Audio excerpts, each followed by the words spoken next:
Marco എന്ന ചിത്രത്തിൻ്റെ 18-ാം ദിവസത്തെ കേരള ബോക്സ് ഓഫീസ് കളക്ഷൻ റിപ്പോർട്ടാണ് ഇന്നൊരു വീഡിയോ ഭാഗത്ത് ഉൾപ്പെടുത്തിയിരിക്കുന്നത്. വീഡിയോയിൽ മുൻപ് വീഡിയോ ലൈക്ക് ചെയ്യുക, ചാനൽ സബ്സ്ക്രൈബ് ചെയ്യുക. ഡിസംബർ മാസം OTT റിലീസ് ചെയ്ത ചിത്രങ്ങളും ജനുവരി മാസം അങ്ങോട്ട് OTT റിലീസ് ചെയ്യാൻ പോകുന്ന ചിത്രങ്ങളുടെ വീഡിയോ ചാനൽ ഭാഗം പരിശോധിച്ചാൽ നിങ്ങൾക്ക് കാണാൻ വേണ്ടി സാധിക്കുന്നതായിരിക്കും. ഉണ്ണി മുകുന്ദൻ, കബീർ സിംഗ്, ജഗദീഷ്, സിദ്ദീഖ് എന്നൊക്കെ പ്രധാന കഥാപാത്രങ്ങളായ ചിത്രമായിരുന്നു മാർക്കോ. ചിത്രത്തിന് മികച്ചൊരു പോസിറ്റീവ് റെസ്പോൺസ് തന്നെയാണ് ഇപ്പോഴും പുറത്തുകൊണ്ടിരിക്കുന്നത്. അതുകൊണ്ട് തന്നെ എല്ലാ സിനിമാ പ്രേമികളും ഒരേപോലെ ചിത്രത്തിൻ്റെ ഓരോ ദിവസത്തെയും ഓരോ കളക്ഷൻ റിപ്പോർട്ടും അറിയാൻ വേണ്ടി ഏറെ ആകാംക്ഷയോടെയാണ് കാത്തിരിക്കുന്നത്.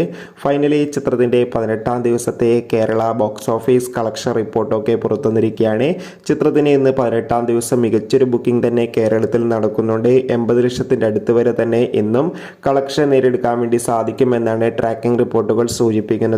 കാത്തിരിക്കാം കൂടുതൽ ഒഫീഷ്യൽ കളക്ഷൻ റിപ്പോർട്ടിനായി. മാർക്കോ എന്ന ചിത്രം കണ്ടവരുടെ അഭിപ്രായം തീർച്ചയായും കമന്റ് ബോക്സിൽ രേഖപ്പെടുത്തുക. അടുത്തൊരു വീഡിയോയിൽ കാണുമ്പോൾ ഏവർക്കും ബൈ ബൈ.